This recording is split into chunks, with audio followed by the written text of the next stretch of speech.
네, 안녕하십니까. 말씀드리기 전에 함께 같이 성령께 귀를 기울이며 기도합시다. 하늘에 계신 아버지, 감사합니다. 이 자리에 함께 모였습니다. 하나님 아버지, 오직 성령으로 우리에게 음성으로 우리를 들려주시옵시고 제 입술을 통하여 하나님 말씀을 주시옵소서. 우리가 좋은 마음으로 하나님 말씀을 받고 변하게 도와주시옵시고 형제, 부모, 자식과 화해하게 도와주시옵시고 그들과 화해할 때 우리가 예수님 하나님 아버지와도 화해하는 그런 관계를 가질 수 있도록 도와주시옵소서. 하나님 아버지, 우리 죄가 너무 많습니다. 우리 죄를 깨끗이 씻어주시옵시고 보혈로 덮어주시옵시고 성령으로 감화감동으로 새롭게 하여 주시옵시고 우리가 정말 주의 참된 자녀들이 되게 도와주시옵소서. 하나님을 사랑하는 자녀들이 되게 도와주시옵시고 서로를 사랑하는 자들이 되게 도와주시옵소서. 우리가 하나님 아버지의 사랑 없으면 아무것도 아니니 하나님 아버지 오직 사랑을 열심히 전도하고 전파할 수 있도록 도와주시옵소서. 하나님의 이름을 전파하게 도와주시옵시고 기쁨으로 가득 차게 도와주시옵시고 우리가 마음에 아픈 자들이 있다면 하나님 아버지 치료해 주시옵시고 우리 몸이 아픈 자 있다면 하나님께서 치료해 주시옵시고 우리가 그들을 위해서 기도해 주고 안수해 주고 귀신 쫓아주고 하나님의 말씀을 전하는 그리스도인들이 되게 도와주시옵소서. 모든 일을 열심히 사랑으로 열심히 할 수 있도록 도와주시옵시고 오직 하나님의 감화 감동으로 주님의 성령의 뜻대로 무엇이든 열심히 할 수 있도록 도와주시옵소서. 이 모든 기도를 나사렛 예수 그리스도의 이름으로 간절히 기도드리나이다. 오직 주님께 모든 영광 돌립니다. 할렐루야 할렐루야. 네, 감사합니다. 네. 네, 제가 오늘 말씀해드리고 싶은 거는 요즘에 올림픽을 이렇게 많이 하잖아요. 제가 어떻게 우연히 마이클 펠프스라는 수영 선수, 미국 수영 선수가 있는데 금을 여태까지 한 20개 정도 땄나 봐요. 지금 나이도 한 30 몇이고 32인가 이 정도 되고 나이가 많고 그런데도 불구하고 이 올림픽을 또 나왔답니다. 그 전에 이 사람이 2008년도에 이 올림픽을 그만두고 아주 정말 자기가 하고 싶은 마음대로 마음껏 살았다고 합니다. 굉장히 막 방탕한 생활로 정말 도박에 마약에 또 여자는 잘 모르겠습니다만 저건 그런 아주 자기 하고 싶은 걸 다 했대요. 최적으로 다 한 거죠. 그러면서 다 그렇게 다 누리고 했는데 자기는 정말 금메달 18개, 그때 그 당시 18개고 정말 완전히 미국의 영웅이고 사람들의 정말 희망이고 막 굉장히 찬사가 높았는데 그 끝은 정말 너무 허무했더랍니다. 그래서 자살 시도도 몇 번 하고 막 그러고 있는 중에 어떤 친구가 전화를 했는데 어떤 이 풋볼 선수가 전화를 했답니다. 풋볼이라는 게 그러니까 미식축구 선수가 전화를 했는데 그가 그리스도인인데 그렇게 얘기하면서 자기도 굉장히 방탕의 삶을 살다가 굉장히 하나님께서 자기를 바꿔서 내가 인도하는 대로만 가자 그러고 이끌어줬대요. 그래서 그를 이끌어주고 해서 하나님께 돌아왔대요. 그가 그리고 그 마약도 끊게 되고 술 취해서 운전해가지고 2번이나 걸렸는데 그것도 이제 그만 술도 안 마시고 이제는 하나님을 위해서 살기로 이렇게 하다가 자기 자신의 이 콜링이란 이 책을 읽고 자기 자신의 이제 그 하나님께서 내 삶의 중심이구나. 나는 하나님이 나를 원하는 그것을 해야지 기쁜 거구나 라는 것을 깨닫고 그걸 깨닫고 그럼 하나님께서 나한테 원하시는 그 일이 무엇인가 하고 다시 이렇게 깨닫게 돼서 나는 수영으로 주님을 영광되게 하기 위해서 태어났구나. 그래서 수영을 다시 하게 됐대요. 그래서 수영을 다시 막 코치한테 연락해가지고 다시 연습하기 시작해서 이번 올림픽에 나와서 또 금을 또 2개 정도인가 3개 정도인가 이렇게 또 땄다고 하네요. 네, 그 얘기를 딱 들으면서 그리고 주님께서 우리에게 원하시는 일은 먼저 우리가 하나님과 화해하기를 원하시고, 그리고 이 일을 우리에게 맡겼어요. 이 일을 전파하는 일. 그 마이클 펠스도 훌륭하지만 그를 인도한 그 사람도 정말 훌륭합니다. 네, 가인과 아벨의 이 차이점 있잖아요. 가인은 이제 아벨을 죽였어요. 그렇죠? 아벨을 죽였는데 하나님께서 네 형제가 어디 있니? 가인은 네 아벨이 어디 갔니? 그랬더니 내가 아벨을 지키는 자입니까? 하고 하나님께 아주 그냥 못되게 말을 했는데요. 네, 그거는 아주 나쁜 생각이고 나쁜 마음이죠. 우리는 우리의 형제 자매를 정말 기도로 말씀으로 정말 지켜줘야 되는 그런 지킴자입니다. 우리가 이 세상에 혼자 태어난 게 아니고, 그러면 혼자만 태어나서 예수님만 이렇게 찾고 이렇게 하면 되지, 그게 아니고, 자손과 자손을 낳고 또 형제도 있고 부모도 있고 친척들도 있고 그러기 때문에 하나님께서 일부러 그렇게 만드신 겁니다. 가족을 만드신 겁니다. 그래서 너는 가족 서로를 챙겨줘라. 친척을 챙겨줘라. 너희가 아는 사람, 너희 이웃을 사랑해라. 너희 옆에 있는 사람, 그 사람이 너희 이웃이다 라고 우리 그렇게 말씀을 해주시지 않습니까? 네, 그래서 우리가 정말 보이는 사람, 주위에 있는 사람, 뭐 가게를 들려도 그 가게의 주인, 네, 아니면 뭐 TV를 보다 그 사람들을 위해서, 네, 그런 사람들을 위해서 기도해주고 인도해주는 게 우리의 목적이잖아요. 그래서 이거를 깨닫고 이게 들으니까 그 사람 정말 훌륭하더라고요. 자기랑 그렇게 관련이 크게 없는 그냥 아는 선수, 그냥 뭐 유명하니까 알게 된 사람인데 그 사람을 굳이 전화해가지고 굳이 그 사람한테 책도 주고 카운슬링도 해주고 해서 그 마이클 펠스 사람을 완전히 이렇게 돌려놨다는 것이 정말 이게 훌륭한 일이 아닌가 생각됩니다. 우리가 먼저 고린도 후서 5장을 봅시다. 5장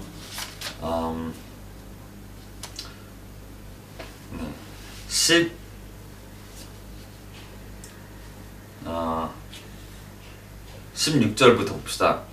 그러므로 이제부터는 우리가 아무도 육신을 따라 알지 아니하노니 참으로 우리가 그리스도를 육신을 따라 알았으나 이제부터는 그분을 더 이상 그같이 알지 아니하노라. 그런즉 누구든지 그리스도 안에 있으면 그는 새로운 창조물이라. 옛 것들은 지나갔으니 보라 모든 것이 새롭게 되었도다. 네, 우리가 그리스도를 안에 있으면은 모든 게 것이 지나고 모든 것이 새롭게 된다는 것입니다. 이 진리를 우리가 가지고 있습니다. 네, 18절 봅시다. 또 그 모든 것이 하나님께서 났으며 그분께서 예수 그리스도를 통하여 우리를 자신과 화해하게 하시고 또 화해하게 하는 사역을 우리에게 주셨으니. 네. 하나님 아버지께서 예수님께서 우리를 위해 돌아가셨다는 그 말씀을 우리에게 주시고 예수님을 우리가 주셔서 그와 화해하게끔, 네, 그와 다시 이렇게 하나님과 우리와 관계를 화해하게 하는 그 사역을 우리에게 주셨어요. 우리와도 화해가 되는 거고, 예수님 보혈을 부르면 옛날 피는 예수님의 보혈로 우리가 새롭게 되는 거고, 우리 마음 자체가 깨끗이 되고 우리 몸 자체가 깨끗이 변하고 우리 영 자체가 깨끗이 됩니다. 주님의 보혈로서만 가능한 일이죠. 네, 그것을 우리에게 맡기셨습니다. 이 사역을 맡겼습니다. 이 사역은 무엇이냐? 남에게 우리가 예수를 전해서 아는 사람, 친척, 친구들, 정말 이웃에게 친절하게 사랑으로 찾아가서, 네, 이 얘기를 전하여서 그들도 하나님을 다시 만나게끔 하게 하는 게 우리의 사역이에요. 우리에게 맡기신 거예요. 예수 그리스도의 이름을 아는 자들은 이거를 주님께서 우리에게 맡기신 겁니다. 이 지식을 우리에게 맡기신 거예요. 그럼 우리는 이것을 정말로 전파를 하려고 노력을 하셔야 합니다. 네, 물론 기도로 안 되지만, 기도로 안 하면 안 되는 거지만, 기도로 성령을 간구함으로써 이 사역을 우리가 감당해야 하는 겁니다. 그래서 우리 가족은 우리가 책임져야 되고, 네, 우리 친구들, 아는 사람들도 우리가 기도로서 그들을 간구함으로써 그들에게 알려줌으로써 기도해 줌으로써 정말 그들을 챙겨주는 사람이 되는 거예요. 돼야 되는 거죠. 가인은 망하는 거고 오직 의인은 정말 하나님의 뜻대로 사는 그 자가 의인이니 주님께서 우리에게 원하시는 것을 서로에게 화해하는 것을 가르쳐라 라는 게 주님의 뜻입니다. 또 19절 봅시다. 또 곧 하나님께서 그리스도 안에 계시사 세상을 자신과 화해하게 하시며 그들의 범법을 그들에게 돌리시지 아니하시고 화해하게 하는 말씀을 우리에게 맡기셨느니라. 그런즉 하나님께서 우리를 통해 너희를 간청하는 것 같이 이제 우리가 그리스도를 위한 대사가 되어 그리스도를 대신하여 너희에게 간구하오니 너희는 하나님과 화해하라. 하나님께서 죄를 알지 못한 그분을 우리를 위하여 죄가 되게 하신 것은 우리가 그분 안에서 하나님의 의가 되게 하려 하심이라. 아멘. 우리가 우리 죄를 회개하고 주님께 나아가서 주여 난 죄인입니다. 나를 용서하소서 예수님 볼 씻어주셔서 하고 내가 죄 지은 것을 회개하고 돌이키면 우리를 깨끗하게 만드십니다. 이 화해는 하나님과의 화해가 제일 먼저 중요하지만 또 서로와의 화해가 또 이게 지속돼야 됩니다. 우리가 형제가 있는데 형제를 미워하거나 증오하거나 그를 싫어하고 화해하지 않고 있다면 주님께서는 먼저 그들에게 화해하기를 원하십니다. 이게 우리가 잘 알고 있는 마태복음 5장에 있죠. 마태복음 5장 23절부터 봅시다. 그러므로 내가 내 예물을 제단으로 가져오다가 너를 대적할 어떤 일이 내 형제에게 있음을 거기서 기억하거든 내 예물을 거기에 제단 앞에 두고 내 길로 가서 맨 먼저 네 형제와 화해하고 그 뒤에 와서 너의 예물을 드리라. 네가 내 대적과 함께 길에 있을 동안에 속히 그와 합의하라. 언제 알아도 그 대적이 재판관에게 너를 넘겨주고 재판관에게 직무수행자한테 넘겨주어 너를 감옥에 가둘까 염려하노라. 진실로 내가 내게 이르니 내가 마지막 한 푼까지 다 갚기 전에는 결코 거기서 나오지 못하리라. 이게 뭐냐? 정말 우리 형제 자매와 화해하고 다시 예전처럼 돌아가는 게 하나님의 궁극된 목적입니다. 그들이 하나님을 안 따르잖아요. 그러면 화해를 하고 나서 그들을 위해서 기도를 해줘야 된다. 그들을 위해서 간구해줘야 된다. 그들을 위해서 말씀을 가르쳐줘야 됩니다. 천천히 조금씩 큰 것을 정말 인내로 참고 그들을 길러줘야 됩니다. 우리 아내나 우리 남편이나 정말 마음에 안 든다고 형제나 자식이나 마음에 안 든다고 그냥 차버리고 발로 차고 아예 깜깜무소식이 된 그런 형제 자매들이 얼마나 많습니까? 이게 하나님 정말 뜻은 아닙니다. 하나님께서는 당신이 가족과 화목하고 서로와 화목하게 지내라, 사랑하며 지내라, 이게 목적인데 이게 없으면은 우리가 뭔가를 잘못하고 있는 거죠.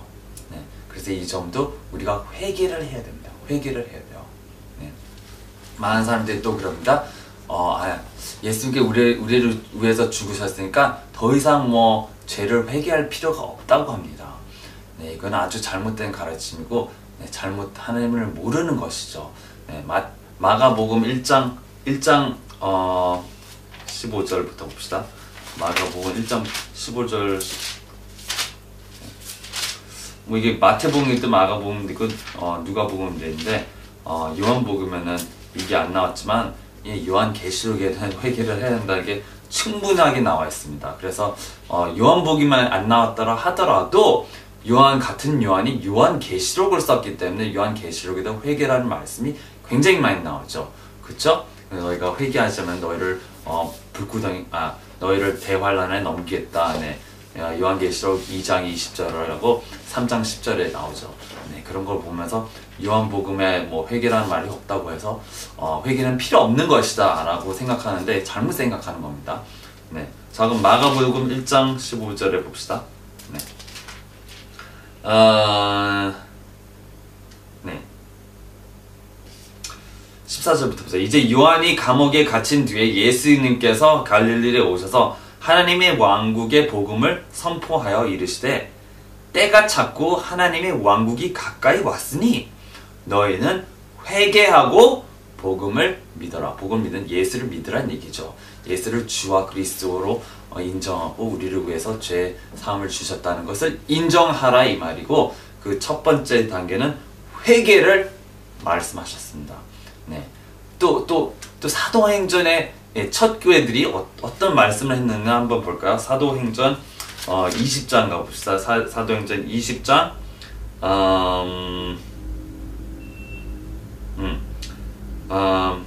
네. 21절에 나와 있는데요. 네. 이게 바울이 이렇게 했다는 걸 얘기합니다. 네. 한번 19절부터 읽읍시다. 18절부터 읽읍시다. 사도행전 20장 18절부터 21절까지. 그들이 그에게 오며 그들에게 이르되 바울이 내가 아시아에 들어온 첫날부터 모든 때에 내가 어떤 방식으로 너와 함께 지냈는지 너희가 알거니와 내가 온전히 겸손한 마음과 많은 눈물과 또 숨어서 기다린 유대인들로 말미암아 내게 닥친 시험들과 더불어 주를 섬기며 너희에게 유익한 것은 어떤 것도 숨기지 아니하고 너희에게 보여주며 공중 앞에서 또 집에서 집으로 다니며 너희를 가르치고 유대인들과 또한 그리스인들에게 하나님을 향한 회개와 우리 주 예수 그리스도를 향한 믿음을 증언하느라. 말을 이렇게 가르쳤다고. 뭐를 가르쳤다고요? 네, 회개와 예수를 향한 믿음, 예수 그리스도에 대한 믿음을 가르쳤다 이 말입니다. 근데 이 두 가지가 굉장히 중요하니까 내가 바울이 다른 거 한 거 없고 서로를 가르치기 힘썼으며, 그리고 그 안 믿는 자들에게는 회개와 믿음을 가르쳤다. 이 사람들은 유대인들이 아니죠. 그쵸? 유대인들과 또 그리스인들은 유대인이 아니고 이방인이죠. 우리와 같은 이방인이죠. 그들에게 회개와 예수에 대한 믿음을 가르쳤다 이 말입니다. 네, 우리가 이 말씀을 정말 거두면 안 됩니다. 이 말씀을 없애면 안 돼요. 네, 이거를 가볍게 여기시지 마세요. 네, 많은 사람들이 회개를 말씀하지 않습니다. 잘못했다는 건 잘못했다고 그걸 인정하는 게 정말로 중요합니다.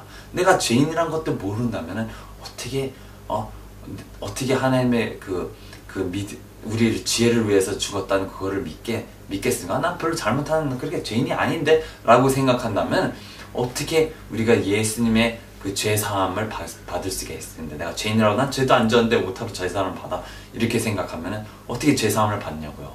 네, 그러니까 우리가 정말 알아야 될 거는 우리 죄를 인정하고 주님 난 죄인이다.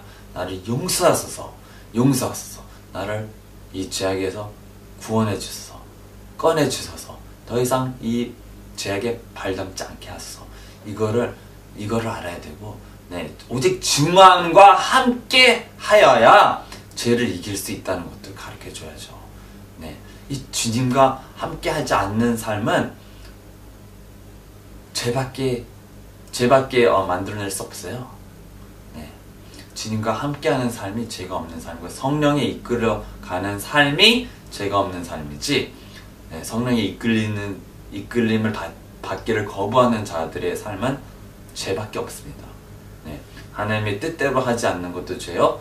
네, 그리고 나쁜 짓을 하는 것도 죄이기 때문에 하나님 뜻대로 안 하는 자가 죄인 것입니다. 그래서 네, 우리는 하나님의 나에게 정말 부르신 목적이 무엇이냐, 그것을 먼저 알아야 되고, 그것을 알려면 주님과 정말 그 기도 가운데서 주님께 물어보면서, 네, 이 관계 가운데서 주님께서 음성으로 말씀해 주시고 비전으로 보여주시고 꿈으로 환상으로 나에게 알려주신단 말입니다. 내가 무엇을 해야 될지 어떻게 해야 할지 가르쳐 주시는 분이십니다. 그 인도를 받고 살아야 합니다. 아멘. 네, 우리가 그 인도를 받았으면 그것을 행하도록 열심히 주님께 기도하고 간구로 네. 회개가 굉장히 또 중요한 게 네, 그렇지 않은 회개가 필요 없으면은 왜 주님께서 우리에게 주기도문을 가르쳐 주실 때 너는 이렇게 기도하라. 네, 우리 죄를 사하여 주신 것처럼 우리가 남의 죄를 사하여 주는 것처럼 우리의 죄도 사하여 주시옵소서. 이게 왜 들어갔냐고요. 네? 회개할 필요 없으면 왜 그게 주기도문에 들어갑니까? 안 그래요? 그럼 그 필요 없죠. 그럼 그렇게 말할 필요 없고 그냥 구원 주신 걸 감사합니다 이렇게 기도를 해야죠. 왜? 굳이 주기도문에 우리의 죄를 사하여 주시옵소서 라고 말을 할까요? 또 남의 죄를 또 사해 줘야 된다고 말을 합니까? 이게 굉장히 중요한 거죠. 왜냐? 우리가 남의 죄도 용서해 주지 않고 그들을 용서해 주지 않잖아요? 그러면은 우리 죄도 그대로 있기 때문에 우리 죄도 용서받지 못하기 때문입니다. 하나님께서 이 법을 만들어 놓으셨어요. 그래서 너희는 회개하라가 굉장히 중요하죠. 회개 안에는 네, 서로 간의 화해도 있고 네, 가족 간의 화해도 있고 네, 친척과 정말 그 사이 나쁜 관계 그들을 위해서 정말 기도해주는 정말 그들을 위해서 기도해주는 그게 있습니다. 아무리 나한테 잘못했어도 그들을 위해서 주여 그들을 제발 구원해 주소서 그들을 제발 깨닫고 회개하게 도와주소서 이렇게 기도를 해줘야 됩니다. 매일같이 정말 그들이 돌이킬 때까지 주님께 매달리고 기도를 하셔야 합니다. 아멘. 그러면 어느샌가 주님께서 그 기도가 가득 차면 그때서야 그 시간에 그 하나님의 시간에 그를 구원하실 겁니다. 이렇게 믿으시고 절대 기도를 그만두지 마세요. 사람 바꾸는 거 10년 걸릴 수도 있고 20년 걸릴 수도 있고 정말 마지막 순간에도 회개하고 돌아올 수 있습니다. 네, 그런 경우도 굉장히 많고요. 네. 비록 그가 벌거벗은 구원을 받을지 몰라도 구원은 구원이죠. 천국 들어가는 게 지옥 가는 것보다 얼마나 좋습니까? 우리가 그들이 지옥 가는데 막아주지 않고 기도해주지 않고 그냥 쳐다보기만 하고 그들이 지옥 가겠네 이러고만 있으면 우리가 지옥 가지 않을까요? 우리가 천국 가겠습니까? 무엇이든지 심은 대로 걷는다고요. 심은 대로 걷는 것은 우리가 그들을 위해서 별로 기도해주지 않으면 우리도 그날에 정말 우리를 위해서 기도해주는 사람이 없어 우리가 믿음을 잃어 지옥에 우리가 떨어지지 않을까요? 네. 우리가 그들을 위해서 권면해주지 않고 예수를 믿어라 인도해주지 않고 그들이 자살해버려봐요. 네. 얼마나 안타까운 일입니다. 우리가 절대 그러면 안 되는데 우리가 정말 좋은 사람이 돼서 정말 그들이 자살하기 전에 그 사전에 그들을 챙겨주다 보면은 그들이 마음의 상태를 알게 되고 기도를 하다 보면 그것이 깨달아지는 거기 때문에 그것을 위해서 항상 기도하고 그들을 위해서 기도하고 정말 간구해야 하는 것입니다. 우리 자신을 그런 걸 자꾸 심다 보면 우리가 결국 영생도 우리가 심는 그대로 걷게 되는 겁니다. 아멘. 네, 주님께서 우리를 그냥 망하게 놔두지는 않겠죠. 우리가 서로를 위해서 기도를 해줬는데 우리가 망하게 놔두지는 않습니다. 아멘. 네. 그러면은 이것으로 말씀 마치고 기도를 합시다. 하나님 아버지 감사합니다. 저는 하나님 말씀을 이렇게 전했습니다. 오직 주님의 성령 뜻대로 우리를 바꿔주시옵시고 변하게 하여 주시옵시고 우리가 정말 서로를 챙겨 기도하게 도와주시옵시고 하나님과 화해하게 하나님을 열심히 찾도록 도와주시옵시고 우리 기도 싸움 가운데서 주님을 열심히 찾게 도와주시옵소서. 주님과 화해되고 주님과의 관계가 정말 개선되고 주여 서로의 관계가 개선되게 도와주시옵시고 사랑을 심게 도와주시옵소서. 우리가 전도를 하게 도와주시옵소서. 하나님 아버지 우리가 정말 서로에게 사랑을 나누게 도와주시옵시고 서로를 위해서 정말 케어를 주는 그런 그리스도인이 되게 도와주시옵소서. 하나님 아버지 감사합니다. 주여 우리를 제발 구원하소서. 우리 가족들을 구원하소서. 우리가 아는 친구들 아는 사람들을 구원해 주시옵소서. 성도들을 구원해 주시옵소서. 우리 성도들 그런 사람들 전부 주님 손에 맡깁니다. 하나님 아버지 그들을 꼭 구원해 주시옵소서. 그들의 가족도 구원해 주시옵소서. 이 모든 기도를 나사렛 예수 그리스도의 이름으로 간절히 기도드립니다. 아멘. 하나님께 모든 영광 돌립니다. 할렐루야. 감사합니다.